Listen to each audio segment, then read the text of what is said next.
Buenos días.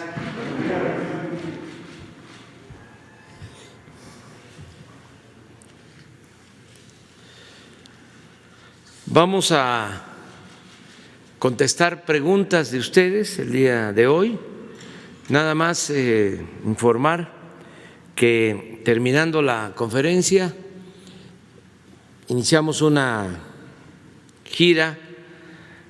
Vamos a estar en Tlaxcala, vamos a inaugurar una universidad pública y vamos a estar también en Puebla y en Oaxaca. Informo que el domingo en Oaxaca, por la mañana, vamos a tener una conferencia de prensa porque se va a informar sobre las vacunas desde Oaxaca.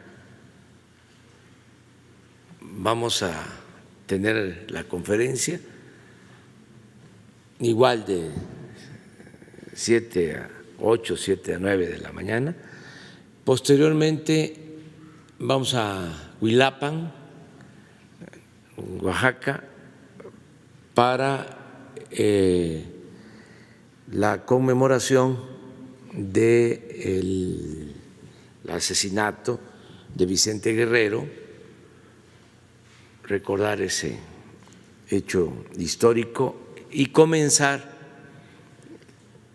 todas las actividades relacionadas con la celebración de nuestra independencia este año.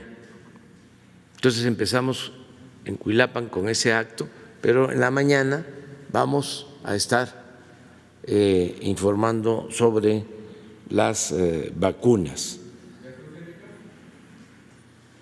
de AstraZeneca y de otras vacunas. Todo el plan de vacunación se va a presentar el domingo por la mañana. Muy bien, vamos adelante. Me da mucho gusto verte y verte muy bien. Mucho gusto que estés aquí de nuevo con nosotros. A ver, adelante. Y luego la compañera.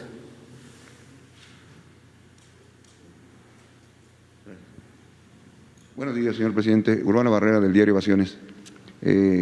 Ahora que va a Oaxaca, yo quisiera ponerle sobre la mesa este tema. 350 trabajadores de San Agustín Etla, allá en Oaxaca, piden su ayuda. Todos eran obreros de la fábrica de hilados y tejidos San José, gente del pueblo, gente trabajadora. La factoría fue rebasada por la tecnología, quedó obsoleta, y el dueño de la factoría, de la empresa, pues para evitar todos los problemas, el señor Lorenzo Esparza entregó la fábrica a los 350 trabajadores. A partir de esa fecha se empezó un proceso para repartir la fábrica, los terrenos de la fábrica, y se empezó a escriturar en favor de todos los trabajadores. Aquí tengo una de las escrituras que ellos me dieron para que usted la viera. Y todo iba muy bien hasta que en el gobierno de Ulises, del gobernador Ulises Ruiz, en el 2004-2010, se detuvo el proceso de escrituración y todos los presidentes municipales que siguieron también detuvieron esto, pero además los amenazaron con que iban a quitarles las tierras, la factoría. Entre esas personas está el presidente de Bienes Comunales, Eric Pérez Ruiz, el presidente municipal Luis Rey Ortiz Santiago, Mayolo Ruiz Carreño, un cacique de la zona. Ahorita estos trabajadores ya son adultos mayores, gente honorable, como usted dice, ancianos honorables, de 79 a 90 años, y no les ha llegado la justicia. Ellos dicen que pareciera ser un problema local, pero hace unas semanas estuvo la Guardia Nacional dentro de los terrenos que son de propiedad privada Entonces ellos quieren enterarlo de esta situación para ahora que va usted a Oaxaca, pues le informen, ¿verdad? Y tienen todos los documentos de que ya son los poseedores de todos estos bienes, pero que hay un conflicto ahí que seguramente a usted le van a informar ahora el domingo y piden su ayuda, señor presidente. Gracias. Muy bien, vamos a pedirle a Leti Ramírez, que está aquí, que nos ayude, que platique para tener todos los antecedentes y ayudar en lo que se pueda, ¿no? Buscando la conciliación, básicamente. A ver, adelante. Gracias. Buenos días, señor presidente. Soy Erika González de Sin Línea MX. Recientemente a un grupo de personas se les ocurrió la idea de que, deteniendo el desarrollo de los proyectos de infraestructura, se podría usar el dinero destinado a ellos en la compra de vacunas y el combate a la pandemia. Existe también otra propuesta con la idea de que se podría contar con más dinero para este fin si se estableciera un impuesto a la riqueza. Sabemos que la primera idea traería más inconvenientes que beneficios, pero en relación a la segunda, ¿qué probabilidad existe de que se lleve a cabo una reforma fiscal por medio de la cual los que más tienen aporten más dinero para el fondo de contingencia que nos permite enfrentar esta y otras calamidades futuras? Pues miren, la mejor manera de tener presupuesto es combatiendo la corrupción. La corrupción hay que combatirla no solo por razones de índole moral, sino porque es mucho lo que se recupera, porque es mucho lo que se iba por el caño de la corrupción. Entonces, no hay necesidad de suspender obras para comprar las vacunas, se tiene dinero para la compra de las vacunas y para hacer las obras, porque no se permite la corrupción. Nos hemos ahorrado, por no permitir la corrupción, más de 1 billón de pesos.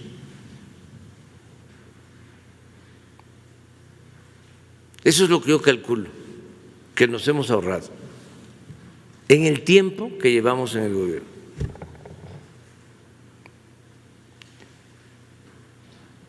Tampoco hace falta aumentar los impuestos o crear impuestos nuevos. Nada más es cosa de no permitir la corrupción. Ahora está en debate lo de la iniciativa que envié al Congreso para fortalecer a la Comisión Federal de Electricidad, que la querían desaparecer para favorecer a empresas particulares, sobre todo extranjeras, corruptas. Imagínense cuánto nos vamos a ahorrar si se dejan de entregar subsidios a estas empresas extranjeras. A Iberdrola, por ejemplo, que se le entregan subsidios, no solo se le compra caro. La Comisión Federal, por los contratos que se establecieron antes, le compra a estas empresas la energía eléctrica a precios elevados, sino además se les subsidia. Entonces, al aprobarse esa reforma legal, nos vamos a ahorrar mucho dinero. ¿Y qué podemos garantizar con ese ahorro? Pues que no nos cueste más la luz a los consumidores, que no aumente el precio de la luz, mínimo. Entonces, sí es un buen negocio público acabar con la corrupción. Hablábamos hace poco de los reclusorios que construyeron, 8 reclusorios que tenemos que pagar cada año 16,000 millones de pesos a las empresas que recibieron las concesiones, los contratos para construir estos reclusorios. Entonces se les tiene que estar pagando cada año 16,000 millones de pesos, aun cuando no estén ocupados los reclusorios. Estaban, cuando llegamos, ocupados en un 20% y había que pagar por el 100%, a razón de 3,500 pesos diarios por recluso. ¿Quiénes son los que hicieron este negocio? Todos vinculados al poder, todos muy influyentes.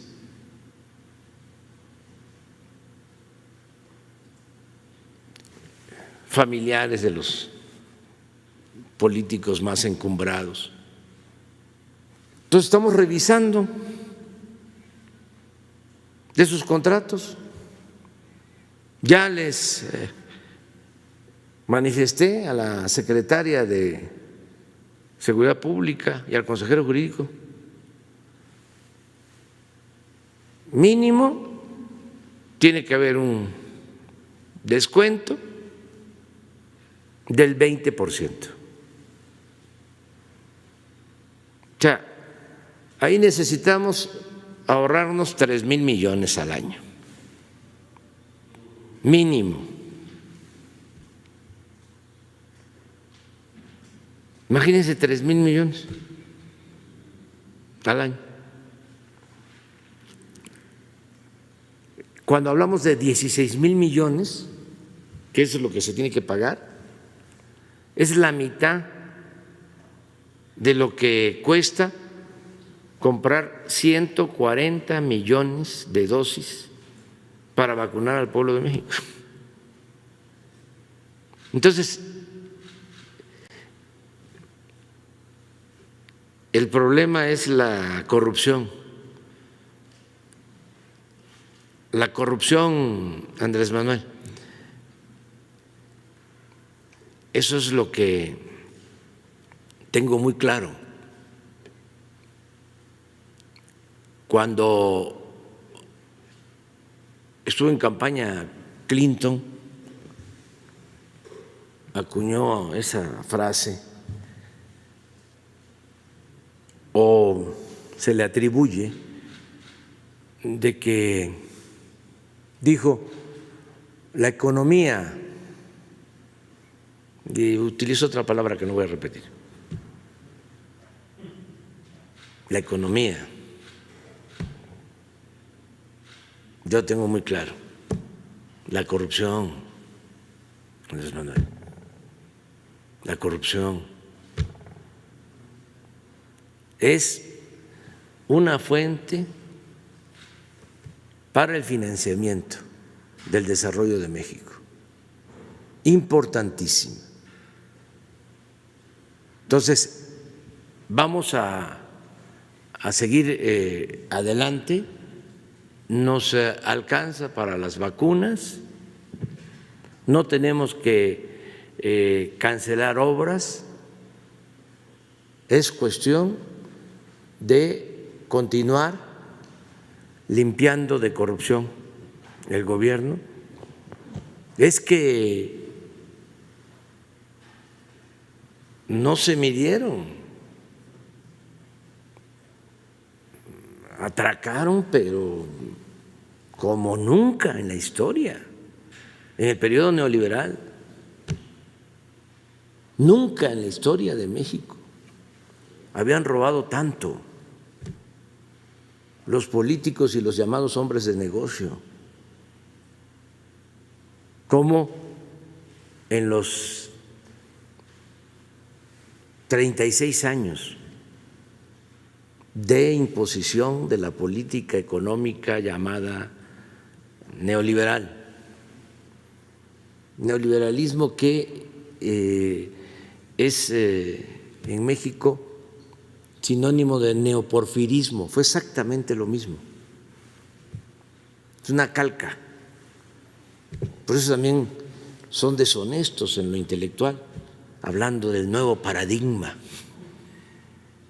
cuando es un modelo viejo que se impuso en México y que nos llevó a la revolución, porque Porfirio Díaz hizo exactamente lo mismo, o estos siguieron la política porfirista de entregar a particulares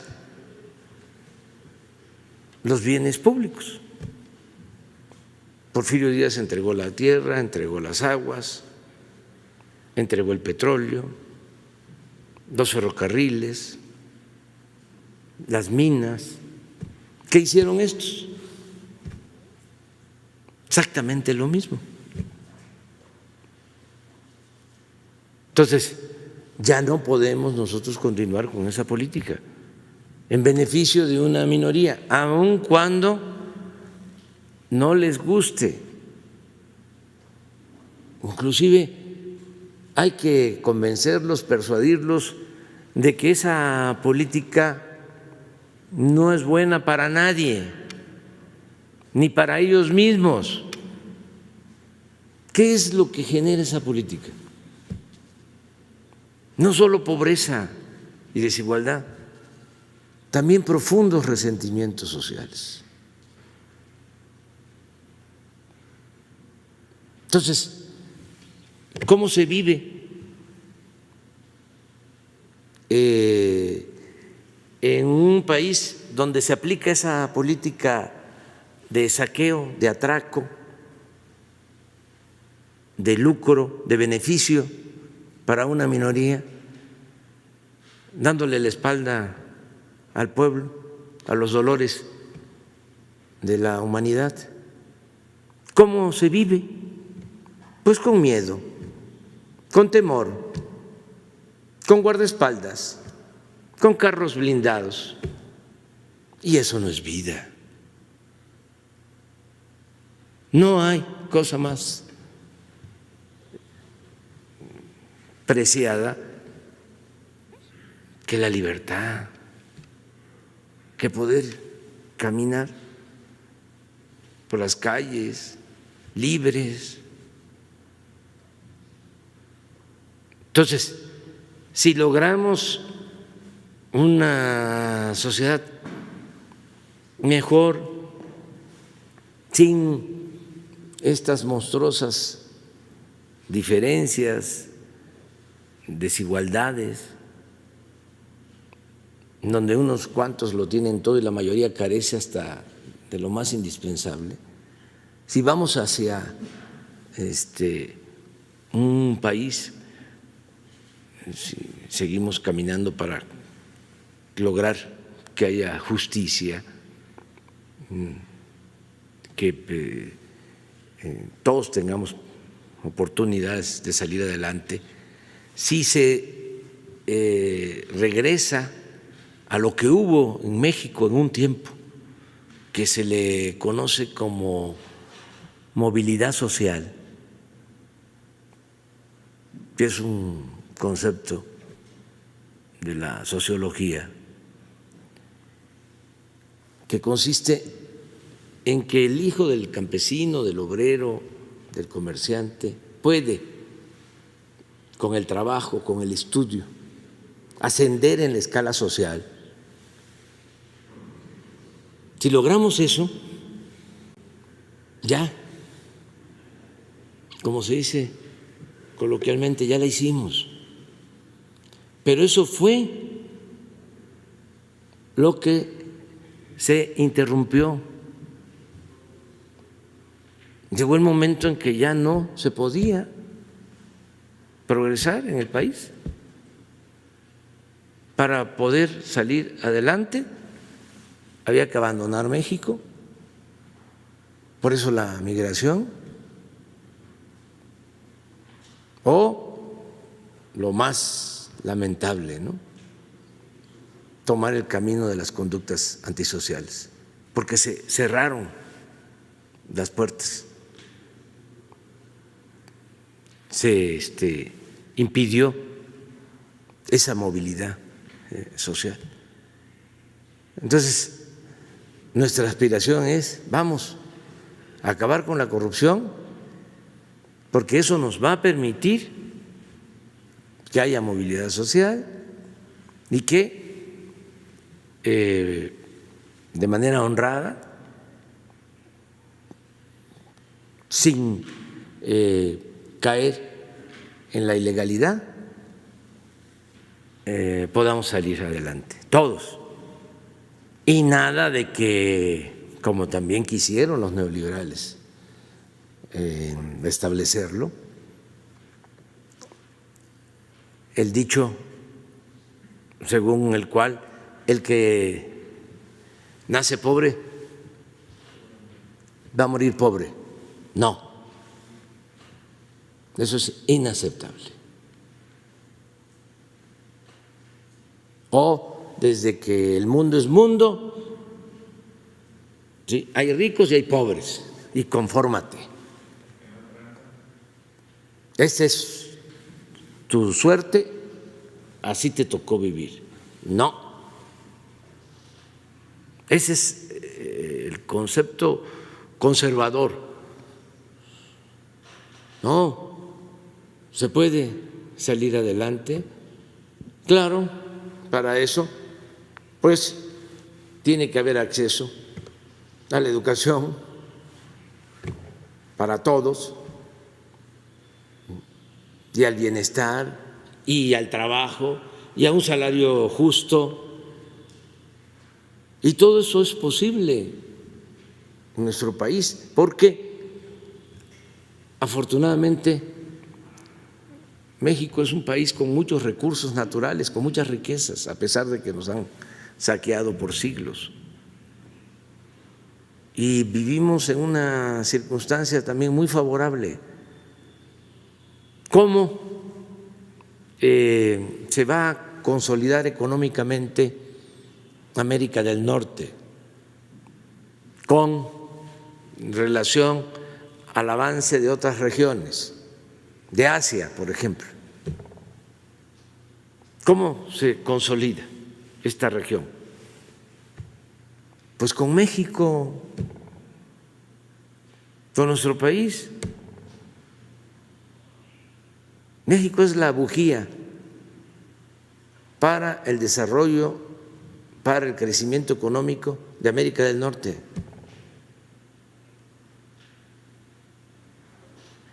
Si no es por México,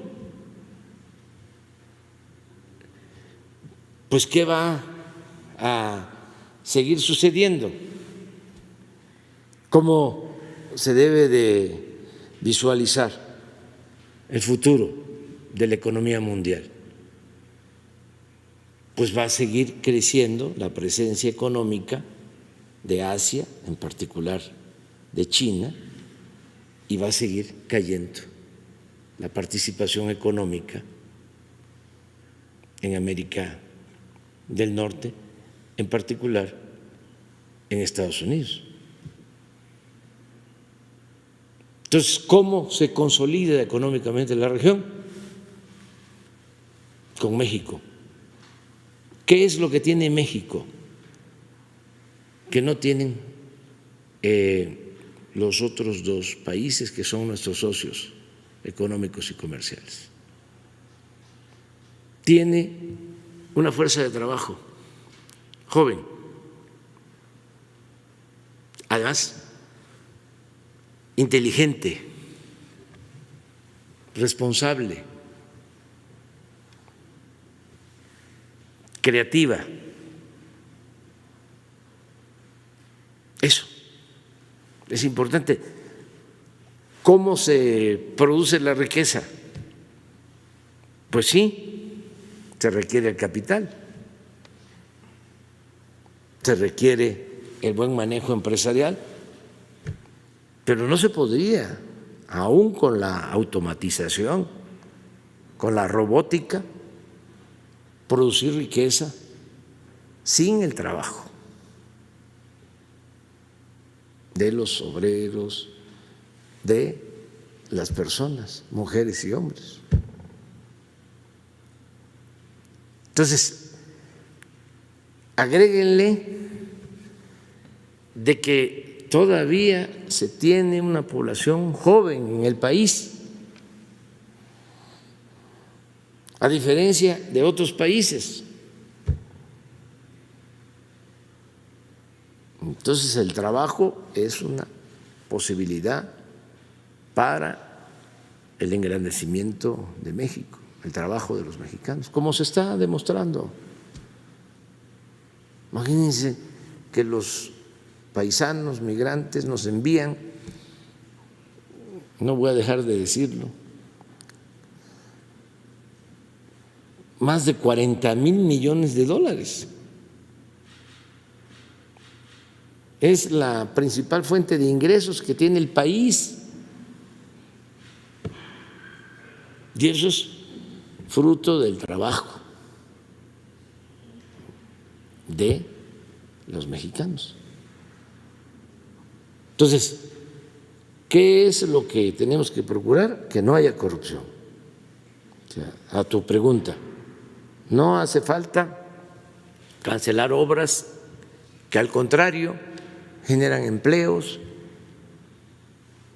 no hace falta aumentar los impuestos.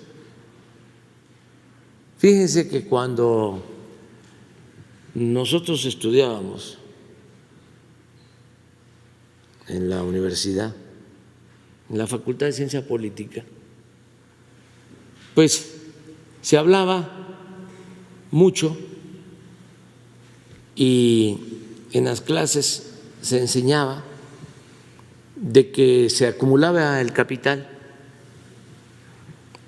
porque se producía la explotación de el trabajador, porque el dueño de los medios de producción, el burgués, se quedaba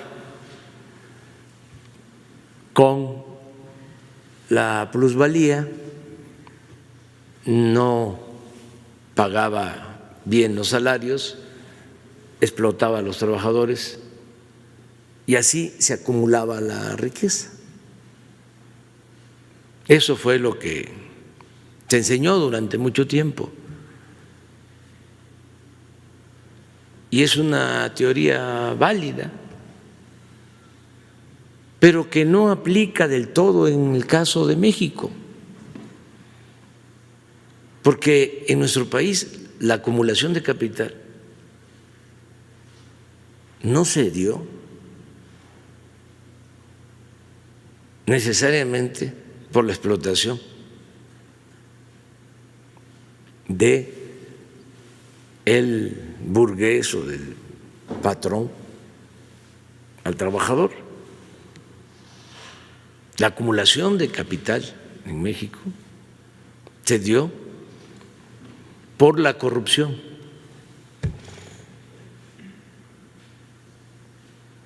Porque se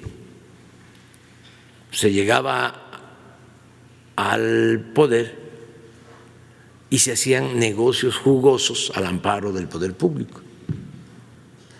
Entonces podía venir una persona, ser originaria de un pueblo, pero empezaba a hacer política y terminaba como banquero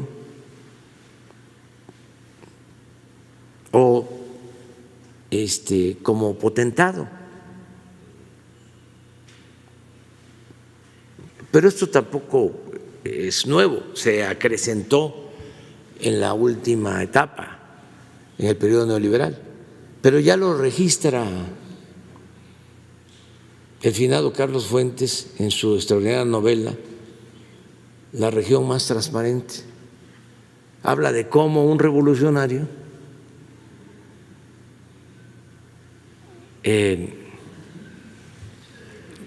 del norte llega a la Ciudad de México y empieza a contar con información privilegiada acerca de cómo se iba a ampliar la ciudad, cómo se iban a hacer las avenidas nuevas en la ciudad. Y empieza con esa información a comprar terrenos y a especular todo lo que es la especulación inmobiliaria, que en el caso de la ciudad se da mucho.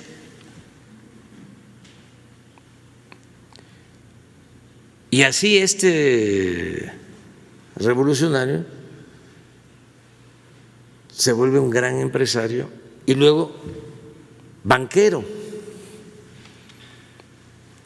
Sobre eso trata la novela de Fuentes. Pues es lo mismo, no es hacer a un lado el marxismo, es decir, no es válido lo de la lucha de clases o lo de la acumulación del capital o lo de la plusvalía, no, sino que el caso de México es algo especial. Y hace 2 días aquí comentábamos que nunca se atendió así. De los pocos escritores que se ocuparon del tema, pues don Jesús Silva Gerso, pero el abuelo del actual, así, aclararlo bien, decía don Jesús Silva Gerso, él había estado cuando el general Cárdenas llevó a cabo la expropiación petrolera y decía que la política se había convertido en uno de los más lucrativos negocios. Estamos hablando de los años 40. Decía, y el peor de los males es que los corruptos, los políticos corruptos, no pierden ni siquiera su respetabilidad. También por ese tiempo, don Daniel Cosío Villegas escribió un buen ensayo que se llama La crisis de México. Es un texto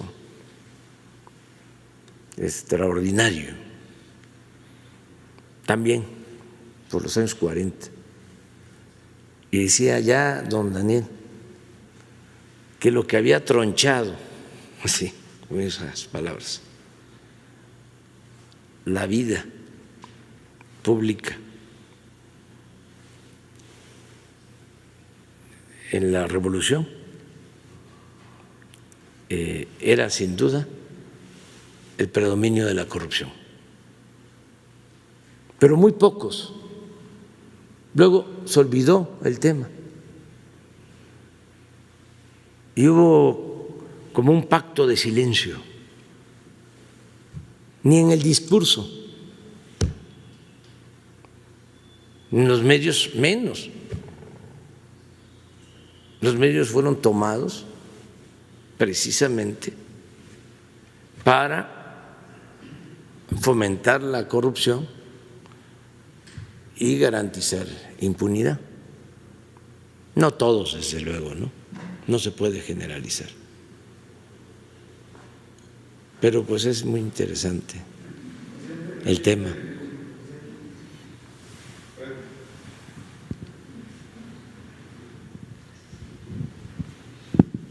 Buenos días, señor presidente. Julio Mar Gómez, de Medios Digitales del Pacífico, de Baja California Sur.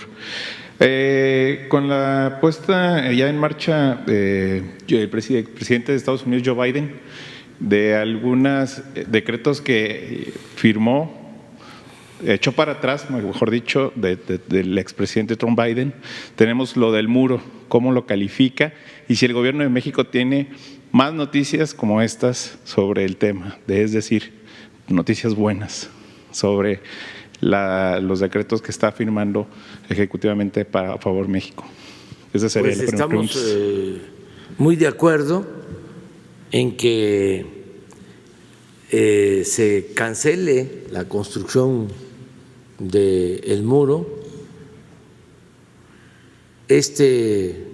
Pues es un tema que celebramos porque el muro se ha venido construyendo desde hace algún tiempo.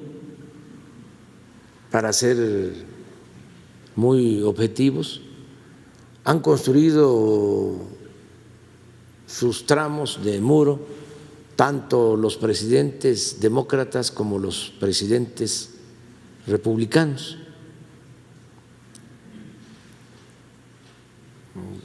Casi todos hicieron sus tramos de muro. Y ahora el presidente Biden decide que ya no va a construir muro en la frontera. Entonces es un hecho histórico, porque si tenemos la gráfica, van a ver cómo se fueron construyendo kilómetros, ¿no?, de muro. Desde luego es muy grande nuestra frontera, son 3.108 kilómetros.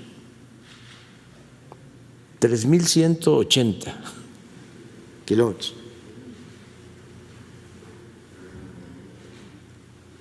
El otro día pusieron George Clinton y en la gráfica, y esa fue la nota del Reforma y el Universal. Pero así se han comportado, ¿no?, en kilómetros.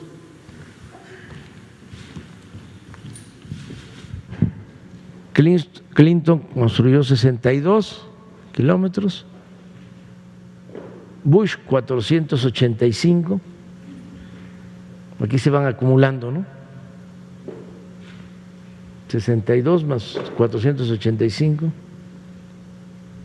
547. Obama 138, 685 y Trump 240.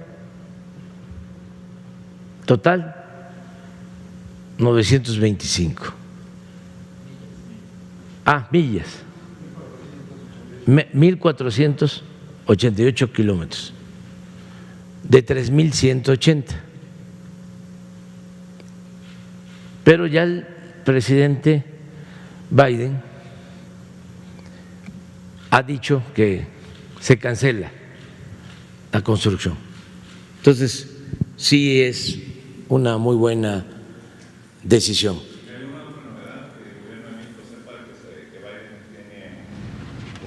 La política migratoria, el compromiso de regularizar la situación de migrantes. Nos importa mucho el que se cumpla ese compromiso para que se regularice la situación de nuestros paisanos que viven y trabajan en Estados Unidos desde hace algún tiempo. Entonces, hay ese compromiso. También un cambio en cuanto a que ya no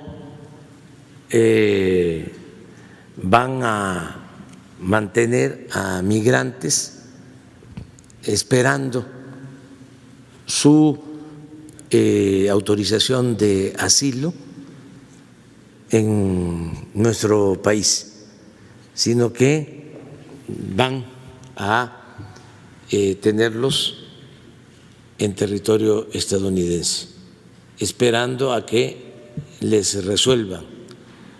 Nosotros tenemos en México alrededor de 6,000 migrantes esperando que les resuelvan sobre sus asuntos.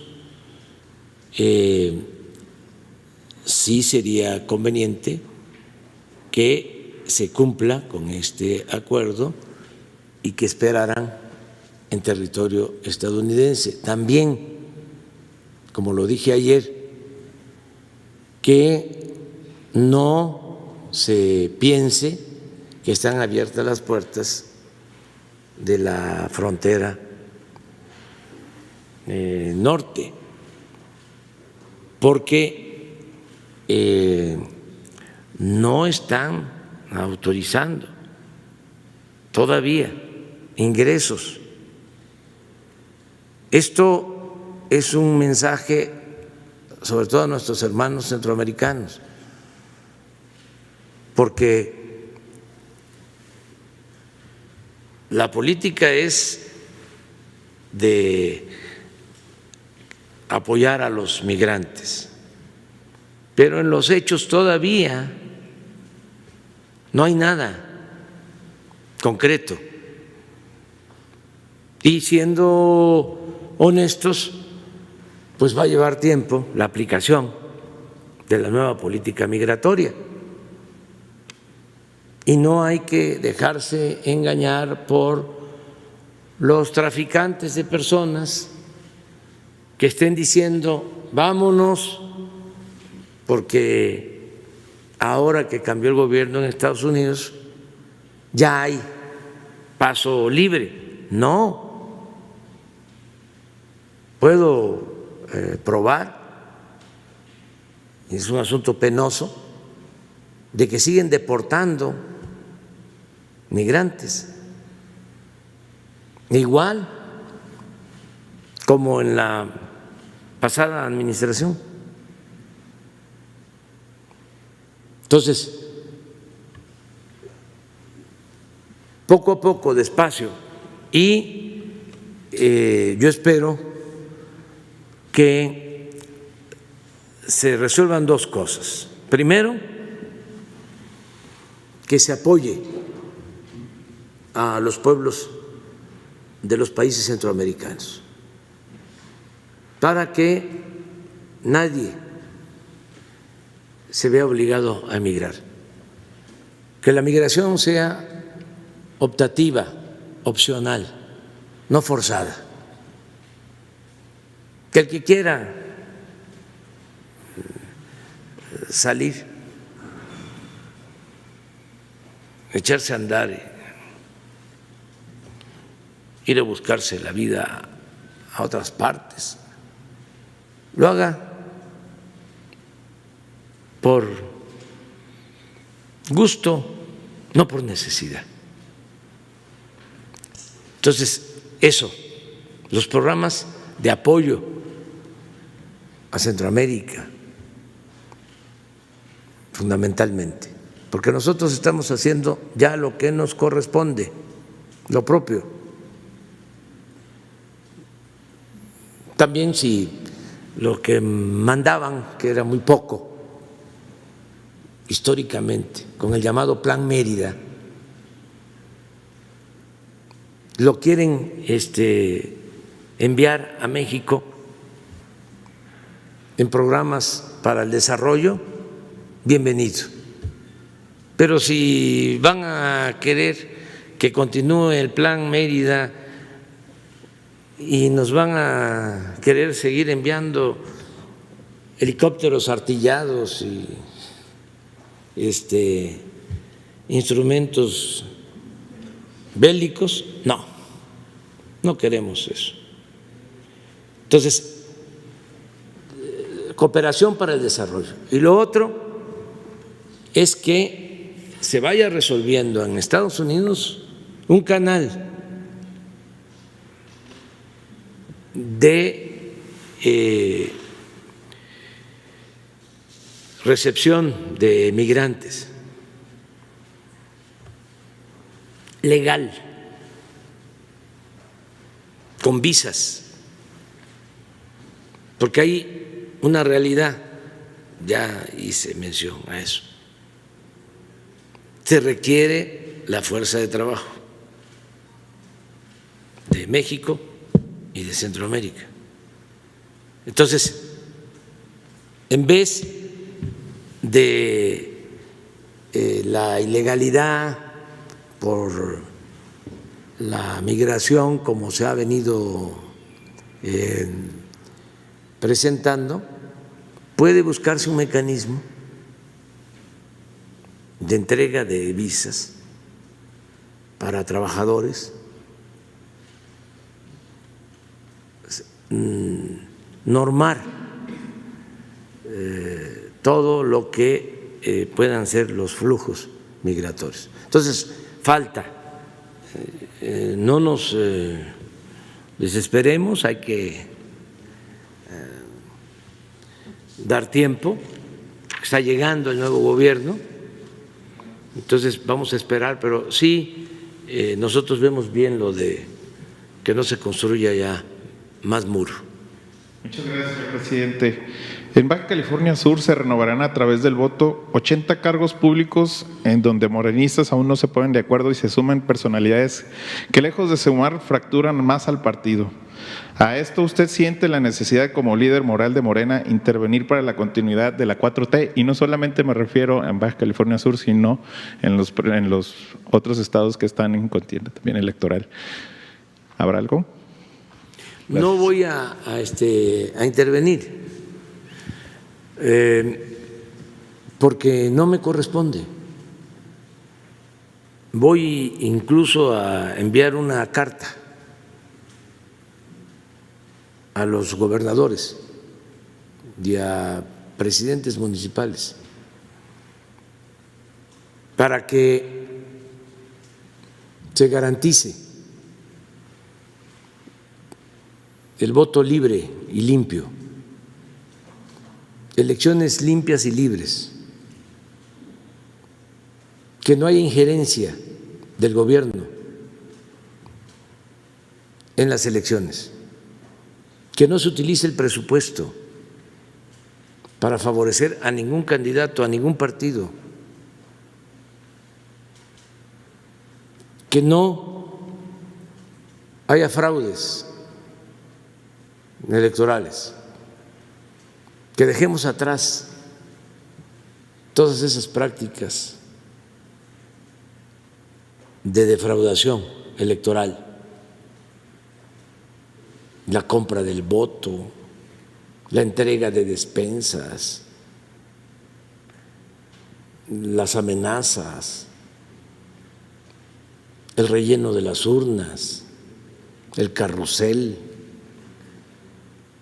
el que votaban los finados, el que había más votos que ciudadanos, la falsificación de las actas, el embarazo de las urnas, todo eso que se termine, que el gobierno no intervenga.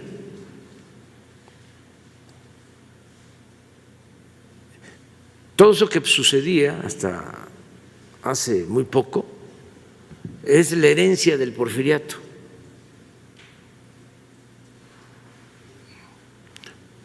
Cuando Porfirio Díaz, pues no había democracia. Él mandaba las listas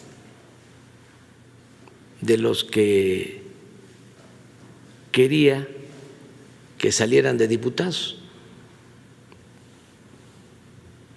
y salían todos. Tenía palomas mensajeras y él decidió la fórmula que luego le atribuyen a don Adolfo Ruiz Cortines, pero no, fue de Porfirio, que los gobernadores, diputados federales, senadores, eran del presidente, y los presidentes municipales y los diputados locales de los gobernadores. Eso se mantuvo, bueno, hasta hace muy poco tiempo. Entonces ya se acaba eso. Vamos a hacer honor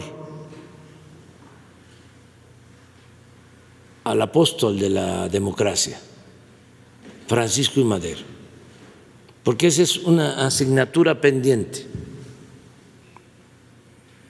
El único presidente que tenía realmente un compromiso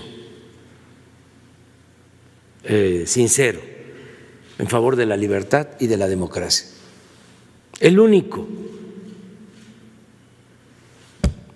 Y él se enteraba de quién ganaba por los periódicos, a diferencia de Porfirio,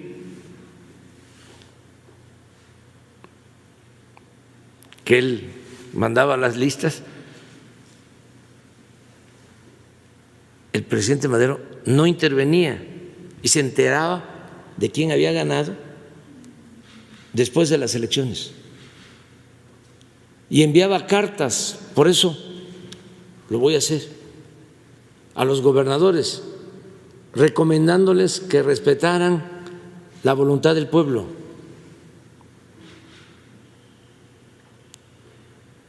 Entonces vamos a que haya democracia. Y por eso no vamos nosotros a intervenir sobre los candidatos y los partidos, que los ciudadanos decidan libremente. Si hay algo importante que se ha logrado en los últimos tiempos, es el despertar de los ciudadanos, la toma de conciencia del pueblo. Ahora la gente está mucho más despierta que nunca. Es un pueblo, ya lo he dicho muchas veces, muy politizado. No hay prácticamente analfabetismo político en México. Es de los pueblos con más conciencia política en el mundo. Por eso se jalan los pelos los analistas y expertos de antes, que no entienden de que ya las cosas cambiaron, porque cambió la mentalidad del pueblo. Y cuando cambia la mentalidad del pueblo, cambia todo. Entonces ellos siguen pensando que es igual que antes. Y siempre hago mención a la frase bíblica de que no se puede poner vino nuevo en botellas viejas. Por eso no les cuadra, no les acomoda nada, no les salen las cosas, porque no quieren entender de que ya es otra realidad. Y ellos vivían pues en una burbuja, le llamaban el círculo rojo, o sea, los sabiondos eran los del Círculo Rojo, ¿no? Los politólogos, los expertos, ¿no? Los de las cúpulas académicas, empresariales, políticas, y lo demás, pues yo creo que le llamaban Círculo Verde, o no existía el pueblo. Y resulta de que pues ahora es el pueblo el que está siendo el protagonista principal de la historia, porque si no fuese por el pueblo, pues yo no estaría aquí, no estaríamos hablando del daño que hace la corrupción. Ya frena y los patrocinadores de ese movimiento ya nos hubiesen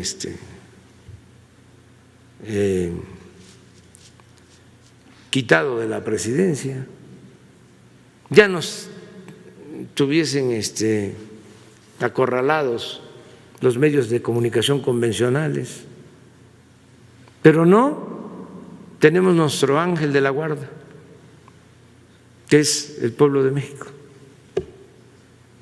Entonces eso es lo que… A ver, el post-COVID.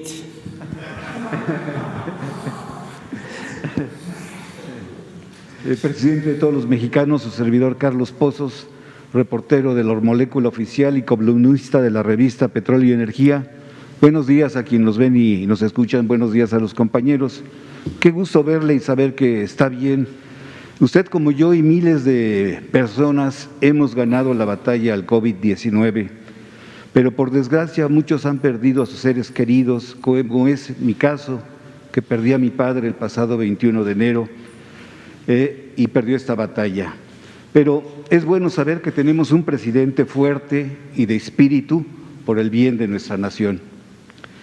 Antes de mis preguntas, presidente, quiero iniciar con una denuncia de proveedores y contratistas de Pemex de transformación industrial que se quejan del área de finanzas de Petróleos Mexicanos, que se ha convertido dicha área en un mercado negro, pues piden moche que llega hasta el 20%. Y como ya no pueden subir esos proveedores sus facturas a la red, el personal, la mitad del personal de Pemex de Finanzas trabaja para favorecer a unos cuantos con pagos y créditos. Estos empresarios piden piso parejo y a ver si puede poner orden, señor presidente. Esa era mi denuncia. Y ahora bien, mi primera pregunta.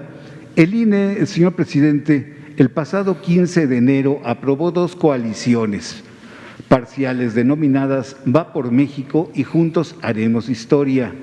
La primera integrada, como todos sabemos, por el PRI-PAN-PRD, que postulará 176 fórmulas de candidatura a diputados por principio de mayoría relativa. Esta alianza tripartita está utilizando un hashtag Va por México, que es una marca registrada del empresario Ricardo Ortega López ante el INDAUTOR y ante el Instituto Mexicano de la Propiedad. El INDAUTOR ya le dio la certificación de registro público de derecho de autor, que la idea Va por México es del señor Ricardo Ortega. La pregunta concreta es, señor presidente, entiendo que no quiere meterse en temas políticos, pero los partidos PRIAN y PRD, acostumbrados a los manejos turbios, se están robando el nombre registrado. ¿Qué se puede para poner orden antes de que avancen las campañas electorales? Bueno, ese es un asunto legal, lo tienen que ver en las instancias correspondientes. No voy a opinar sobre eso, por lo mismo, solo sí decir 2 cosas. Primero, pues que te abrazo, te apoyo en lo que has padecido, sobre todo por la muerte, por el fallecimiento de tu papá. Y en efecto, es muy triste lo que está sucediendo por la pandemia, porque muchos no pudieron salir adelante, no pudieron seguir con nosotros, se nos adelantaron. Y también decir que muchos sí pudimos salir y eso es lo que deseamos, que cada vez haya menos fallecimientos y que podamos resolver el problema. Yo estoy optimista porque ya vamos a tener acceso a la vacuna y eso nos va a proteger. Recientemente empiezan a bajar los casos de contagio, pero todavía tenemos la pandemia.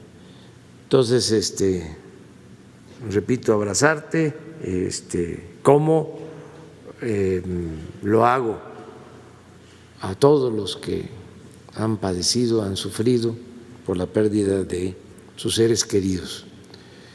Y vamos a seguir adelante, tenemos que seguir luchando. Lo otro que quería comentarte es lo de tu denuncia sobre Pemex.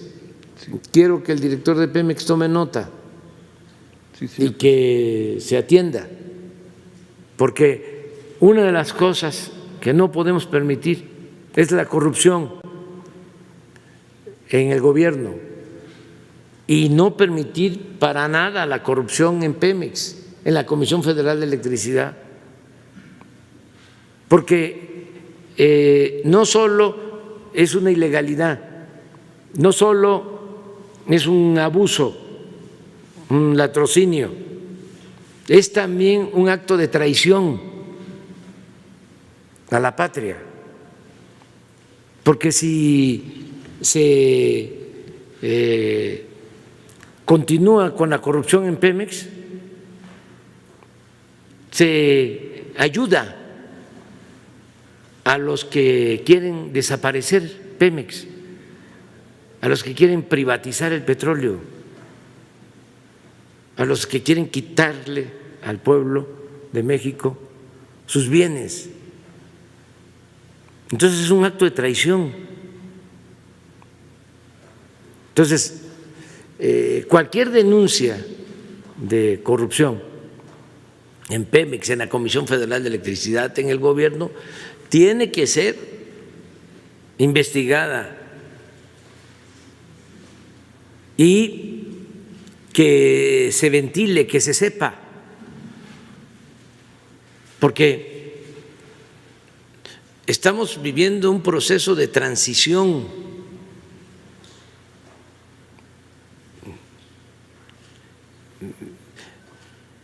El porfiriato fueron 34 años y triunfa la Revolución Maderista, pero asesinan al presidente Madero y viene el huertismo, un cuartelazo. O sea, no fue fácil acabar con el régimen dictatorial porfirista, costó muchísimo. Bueno, por violencia, por hambre, por pandemias, dieron su vida a 1 millón de mexicanos en la revolución. Entonces, el modelo neoliberal se impuso durante 36 años. Entonces estamos cambiando de manera pacífica, que eso es una bendición, porque las 3 transformaciones que han habido en el país se han hecho por las circunstancias, con las armas, Y ahora estamos llevando a cabo entre todos este cambio de manera pacífica. Pero no deja de haber resistencias, porque todavía lo viejo no acaba de morir y lo nuevo no acaba de nacer.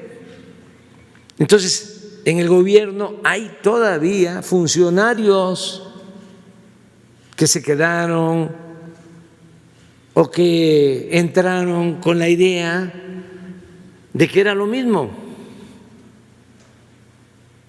de que era un simple cambio de gobierno, no un cambio de régimen, no una transformación, que es lo que buscamos.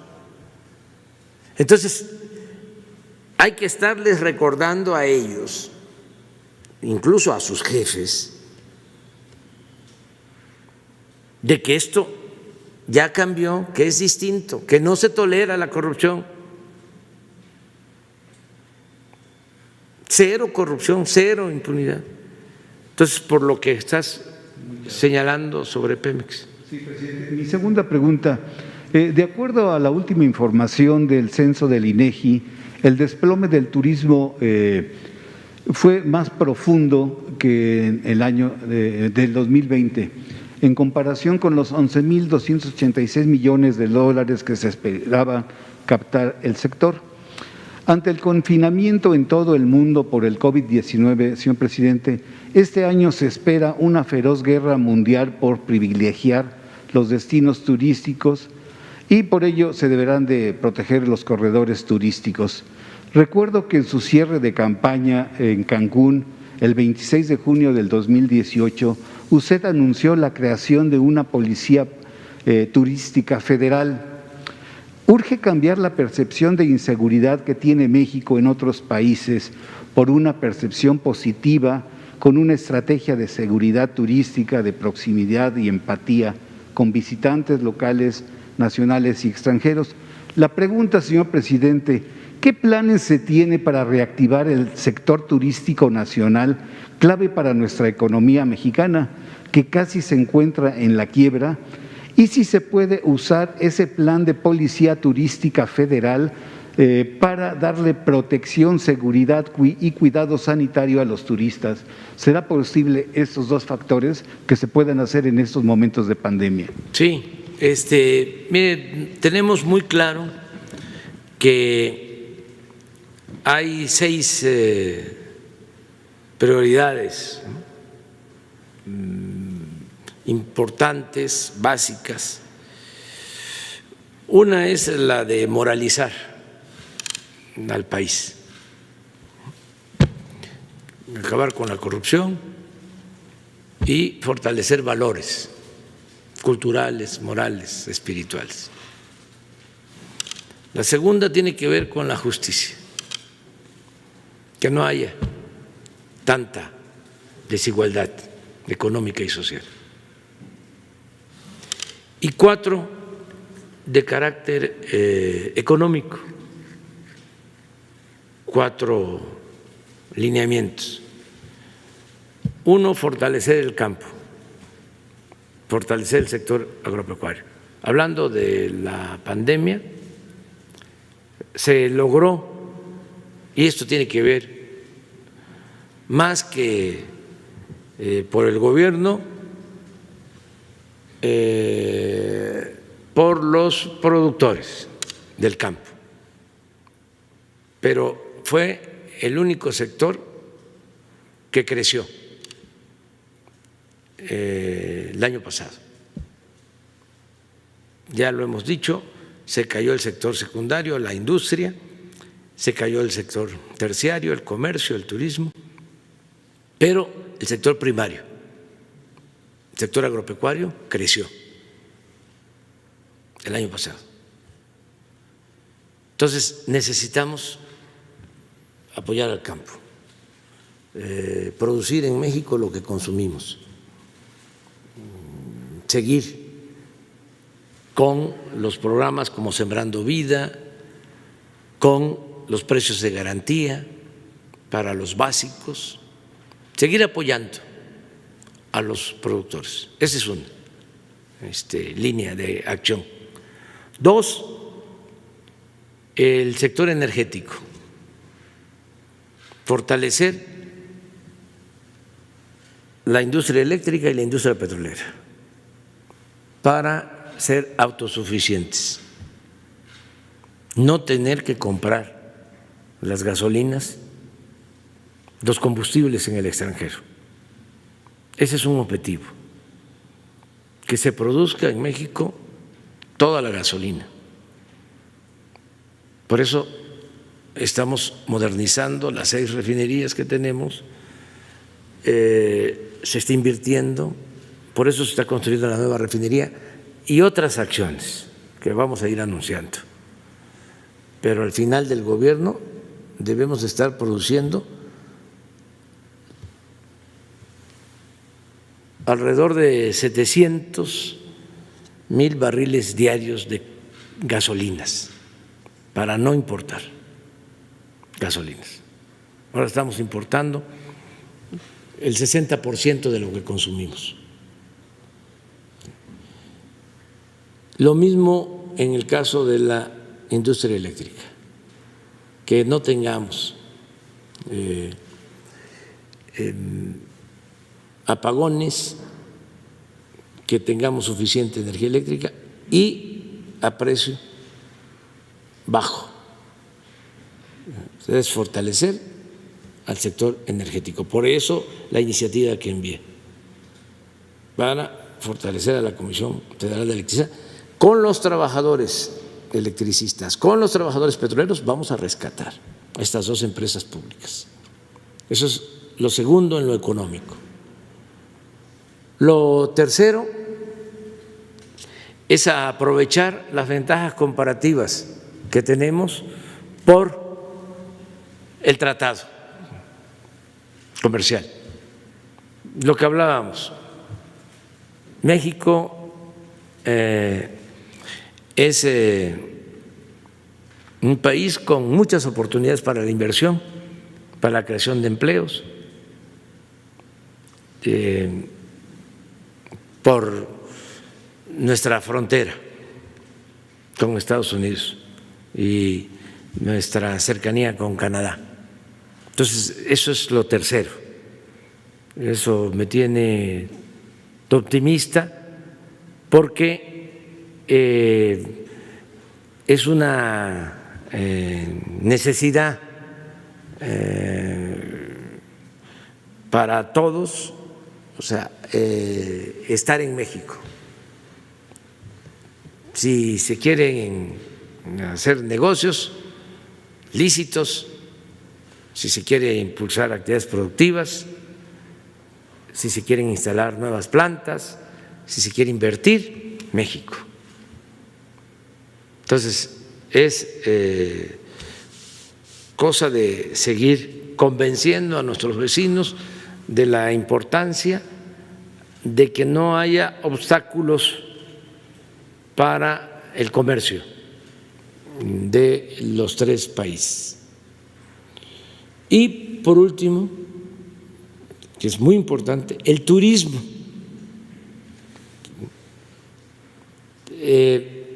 Nosotros tenemos condiciones también muy favorables. De ahí la importancia del desarrollo del sureste. El sureste, además de tener mucho potencial agropecuario, litorales, tiene pues los recursos energéticos. Nada más pensemos que en el sureste se tiene casi el 70% de todo el agua del país,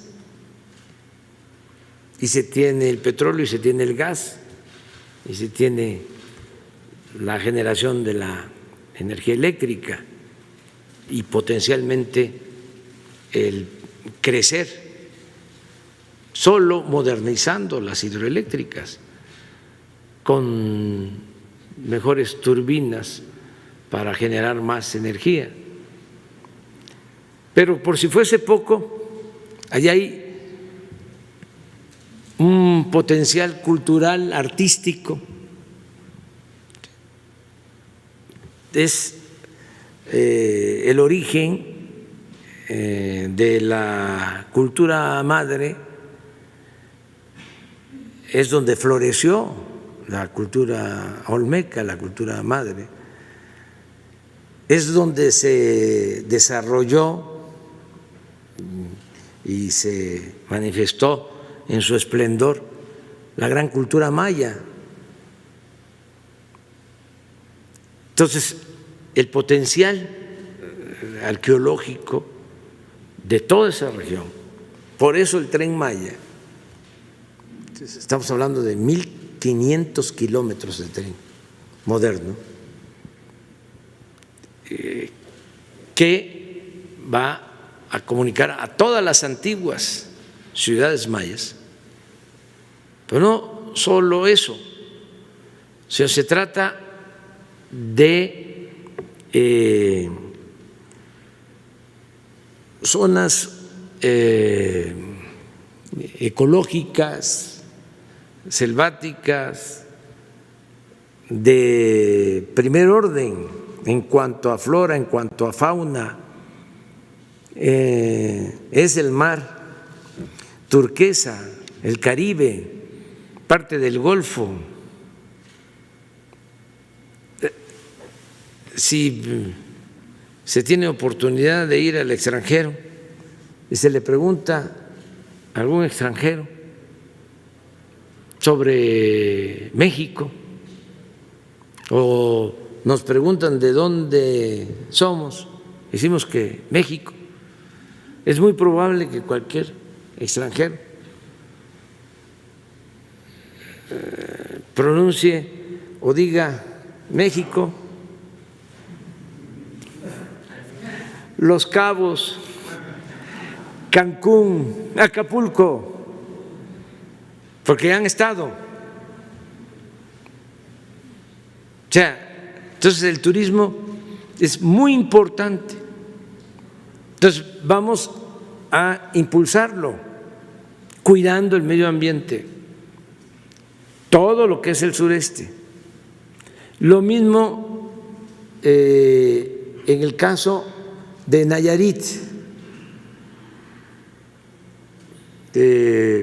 Vamos a desarrollar más el norte de Nayarit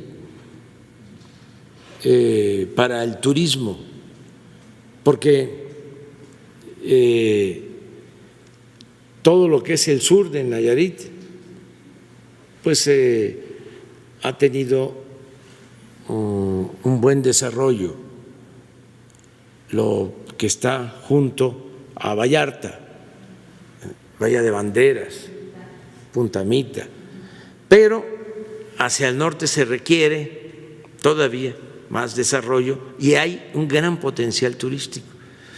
Por eso ya estamos construyendo, está por iniciar la nueva autopista de Las Varas a Compostela y vamos a hacer también la autopista de Compostela a Tepic y vamos a modernizar el aeropuerto de Tepic para que no solo se tenga como acceso a esas playas el aeropuerto de Vallarta, sino también se tenga el aeropuerto de Tepic.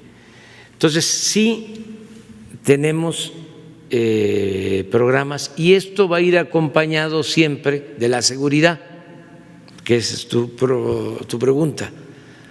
Más que todavía no puedo explicarlo completo porque si no nos van a estar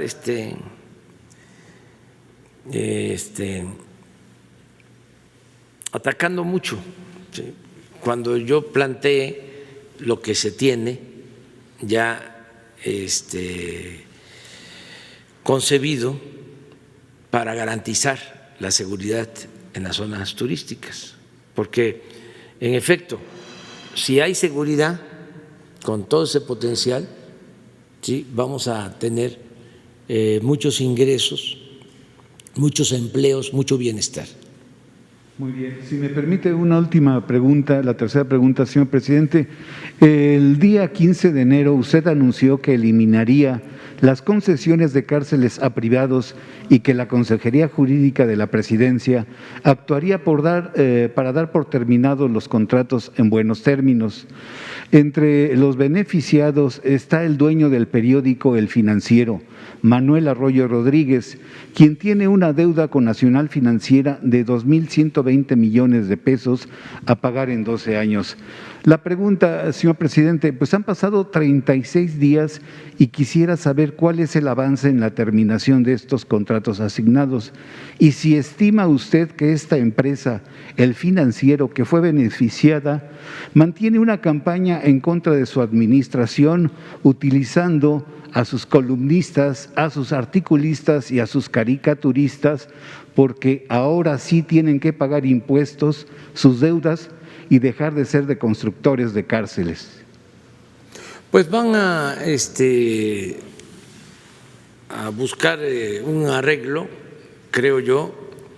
No se trata de perseguir a nadie, se trata de que se entienda, como lo dije, que son nuevos tiempos.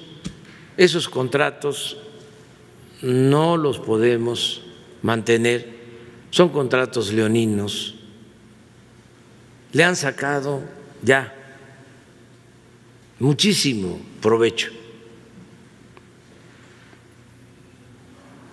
Son cosas que se dieron por influyentismo y desde luego cuando imperaba la corrupción. Hay uno de estos reclusorios que hasta lo inauguraron, no voy a decir el presidente porque no tiene caso. Lo inauguraron, pusieron las cámaras y todo, y luego se llevaron todos los equipos y lo dejaron abandonado. Y fueron a decir de que se trataba del reclusorio más moderno del mundo. Claro, desde entonces se paga, aún sin estar en servicio, sin tener un solo recluso. Pero esto se permitía desde arriba. Esto, para tenerlo claro, se dio cuando el señor García Luna era el secretario de Seguridad Pública. Sí, así es. O sea, por eso,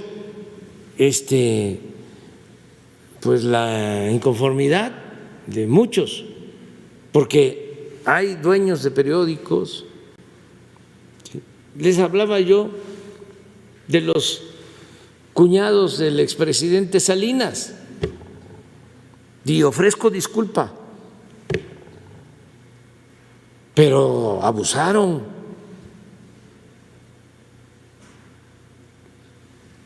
Contratos no solo de reclusorios, de hospitales, de todo tipo de obra. Vean lo que estaban también metidos en el aeropuerto del lago de Texcoco. Pues ese es el fondo, por eso es la inconformidad. Ofrezco disculpa porque tenemos también que decir las cosas. Eso no es normal.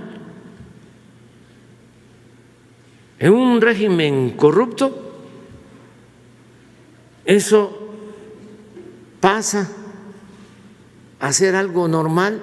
Por eso dicen, está loco, no está cuerdo, porque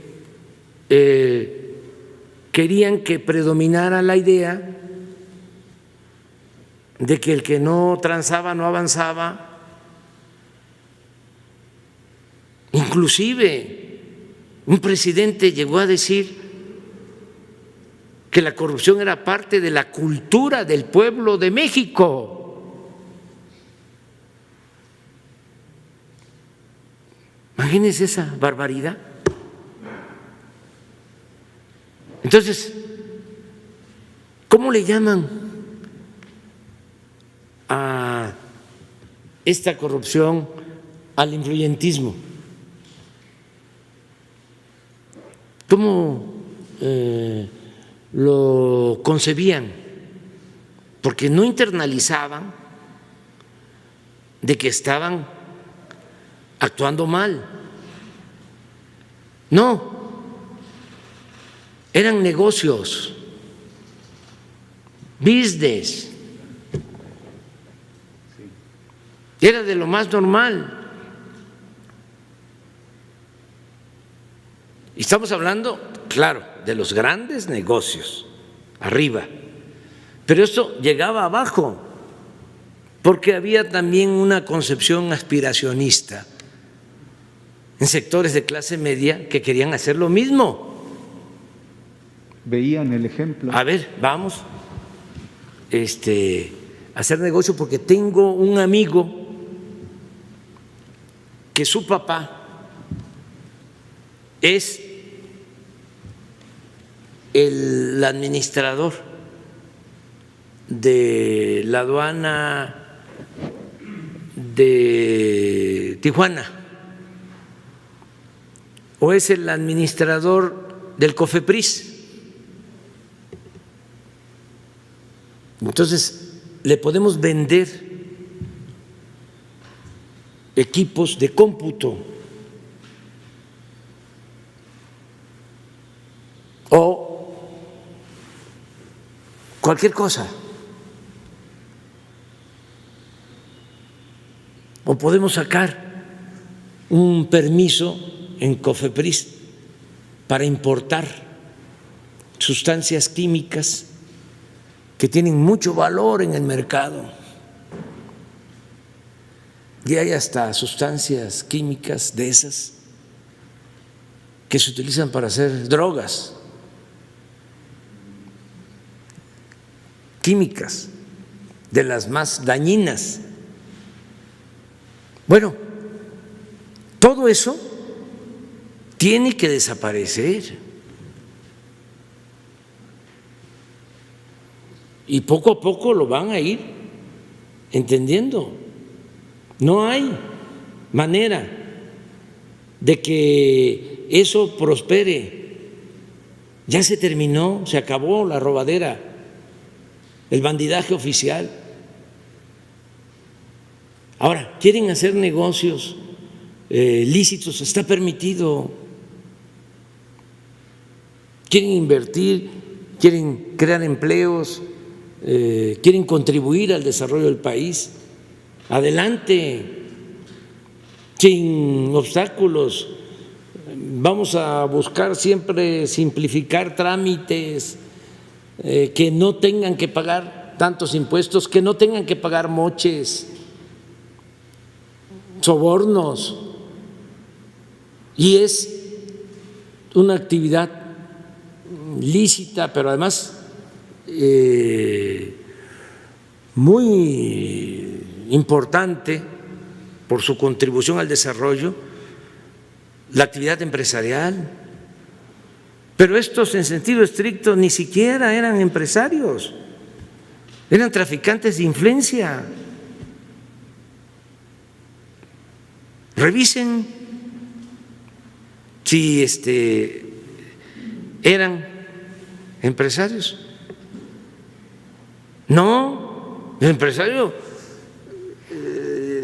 primero lleva tiempo, a veces es hasta un asunto familiar,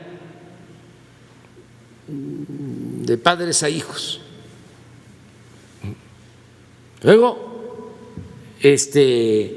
batallan para reunir la nómina, para poder pagar a los trabajadores, para conseguir mercado. No es fácil.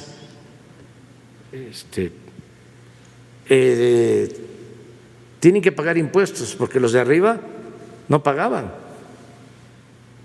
Pero el de la tienda de abarrotes, el pequeño empresario,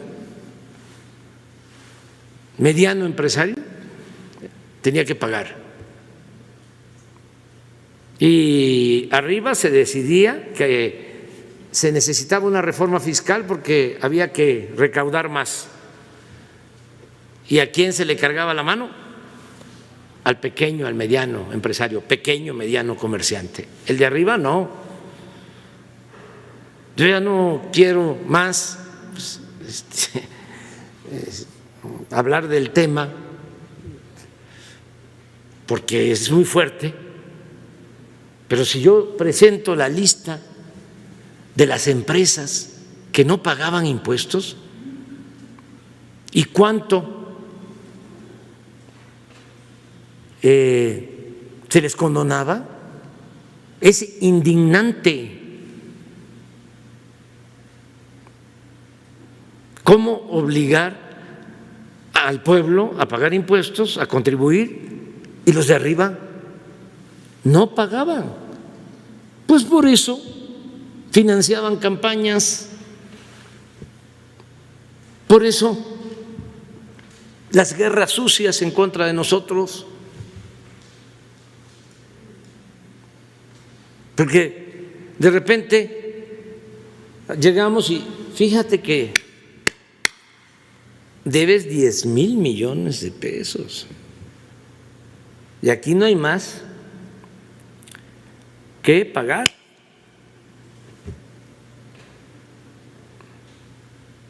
Me acuerdo que le hablé a un empresario de un corporativo extranjero, porque habíamos mantenido una conversación con un grupo, ¿no?, de empresarios, y le corrí la cortesía de decirle, a lo mejor no te han informado. Era un estadounidense, es un estadounidense. Entonces yo no hablo inglés, pero tenía yo un traductor. No te han informado de que no han pagado algo así como 10,000 millones de pesos. Entonces me dice, sí, sí tengo información. Yo pensaba que no tenía. Sí tengo información. Ya sé que la están pasando mal. ¿Qué le parece, presidente, si les ayudamos con despensas? Oiga, no me está entendiendo. Le estoy informando que tienen una deuda y que están en la ilegalidad y que si no resuelven este asunto fiscal, tenemos la necesidad de proceder penalmente. Eso es lo que le estoy planteando. Le estoy corriendo la cortesía de avisarle, porque estamos a punto de presentar una querella. Entonces, queremos llegar a un acuerdo. O sea, mande a sus abogados y que no le engañen. Ya me acuerdo que me comentó, es que me dicen que estamos fuertes. Pues no, ya no están tan fuertes. Pero esto es muy importante, el que se acabe la corrupción. Es muy parecida a tu pregunta, y que todos estos contratos leoninos se revisen. Lo mismo es en el caso de Odebrecht, que está actuando de la misma manera. Es decir, a ver, vamos a llegar a un arreglo y vamos a ahorrar. Y hoy en la mañana también di la instrucción de que quiero que informemos aquí de cuánto se ha decomisado a la delincuencia desde que llegamos, porque se decomisan bienes, dólares, y quiero saber dónde está ese dinero. Con todo respeto, ese dinero va a la Fiscalía, al Ministerio Público, pero no va a ser lo mismo. Además, el fiscal Alejandro Gertz es un hombre íntegro y va a coincidir conmigo de que necesitamos aquí poner cuánto se ha obtenido, porque no es, se detuvo una avioneta con tantos kilos de cocaína y tantos dólares y ya se dio la noticia. Bueno, ¿y cuánto se tiene entonces? ¿Y dónde está? Aun cuando el Banco de México exija, o los financieros, de que esos dólares hay que mandarlos a Canadá a que los huelan para ver si no tienen droga, olor a droga, a muerto, porque así es. Pero aún con todo y eso, ¿dónde están? ¿Dónde están los dólares? Entonces, esa es la clave de todo, ¿sí? El que no haya corrupción. Entonces, pronto vamos a informar sobre ese tema, de cuánto se ha recogido, cuánto se ha obtenido de estos actos ilícitos de la delincuencia organizada y también de la delincuencia de cuello blanco. Bueno, ya nos vamos, ya, porque ahora vamos a tener el domingo. Ándale, pues. No, me la dio la doctora Olga Sánchez Cordero, pero el presidente tiene más de tiene más de mes y medio que no me la. Sí, permítame. Muy buenos días, presidente. Ramón Flores, corresponsal de Contrapeso Digital. Presidente, en semanas recientes hemos estado haciendo investigaciones en municipios gobernados por Morena para saber cómo recibieron sus municipios de anteriores administraciones. Este tema relacionado con la corrupción que usted está manejando. Siguiendo esas investigaciones, descubrimos, por ejemplo, el desvío de más de 51 millones de pesos en el municipio de Los Reyes La Paz de la anterior administración priista.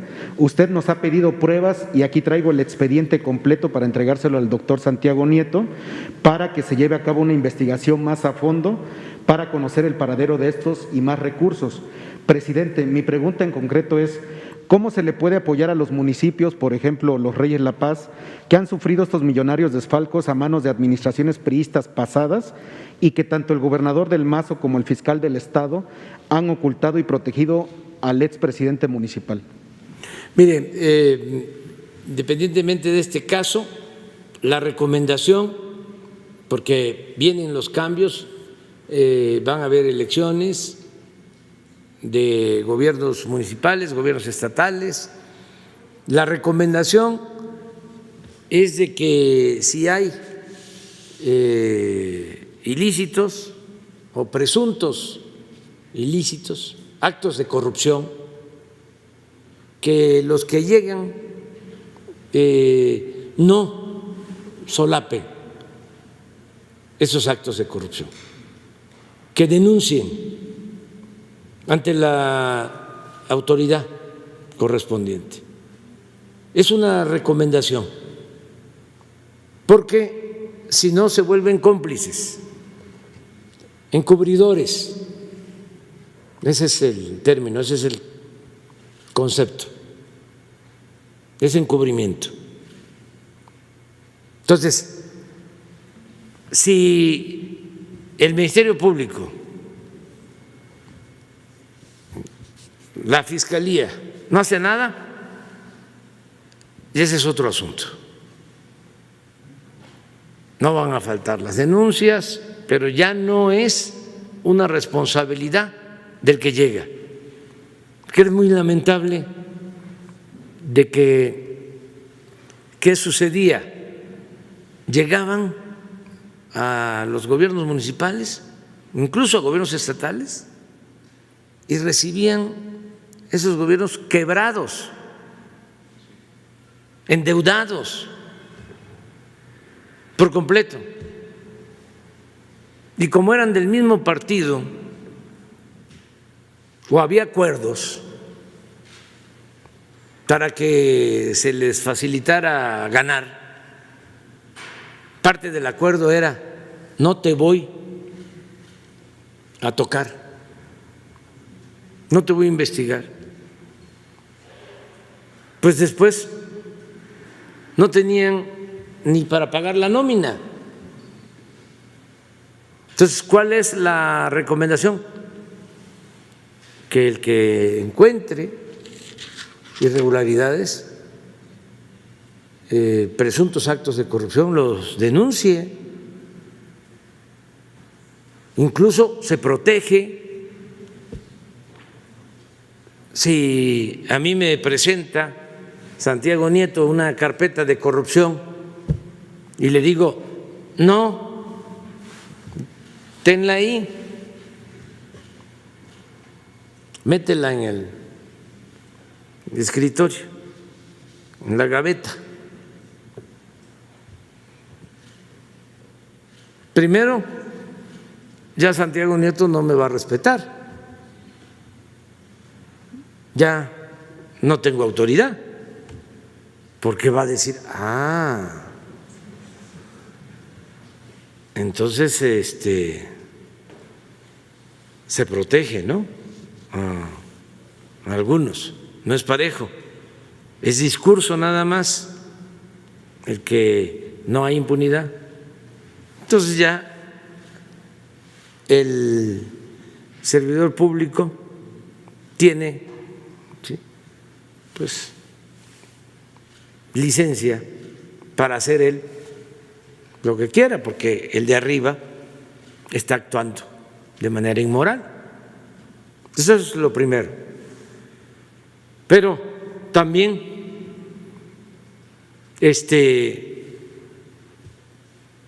se denuncia ese caso y resulta que no se presentó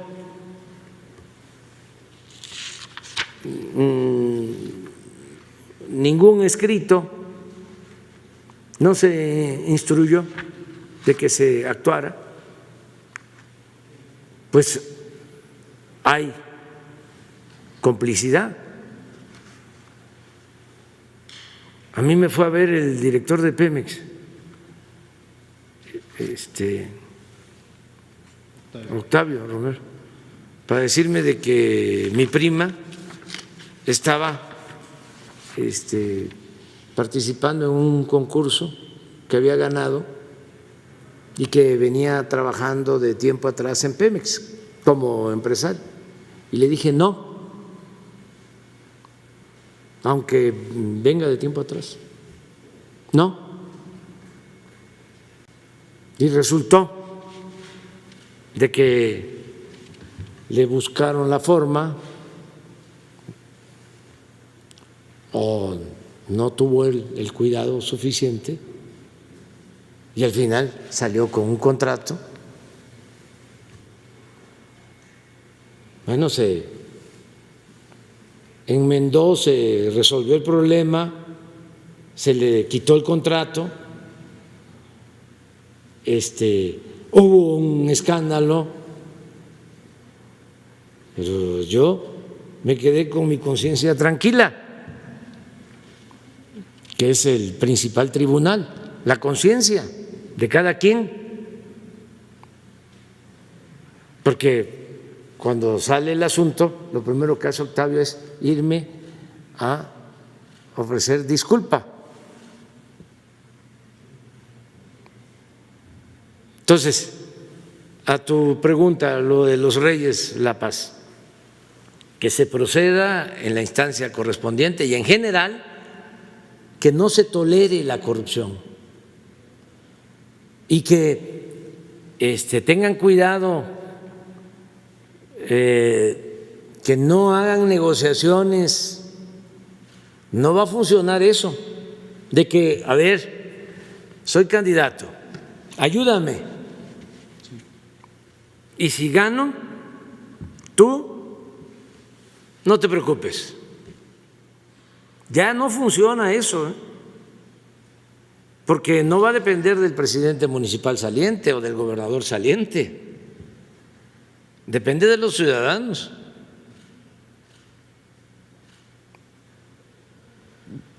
Y aunque quiera el presidente municipal saliente o el gobernador saliente proteger, no va a poder.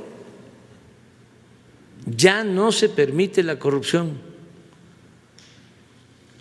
Es mal vista. Todo esto es importante que se sepa para que nadie se llame a engaño, que nadie piense de que va a poder hacer enjuagues, acuerdos, sacar dinero ilegal para las campañas. Te doy, pero me vas a proteger. Eso ya no va a funcionar. No va a funcionar, porque la gente no lo permite, el pueblo no lo permite. Ya no se aceptan esos acuerdos cupulares en lo oscurito, ya no funciona eso. Y haciéndole una acotación sobre la misma pregunta, presidente, nosotros entrevistamos a la presidenta municipal que se llama Olga Medina Serrano y ella nos reveló en el programa que teme por su vida e integridad, ya que el gobernador del Mazo en su informe de gobierno la sacó con lujo de violencia solo porque ella fue la única presidenta municipal que protestó por estos desvíos. Entonces, ¿cómo se le podría apoyar a la presidenta municipal? Hay protección, pero también no hay ninguna autoridad que pueda hacer eso.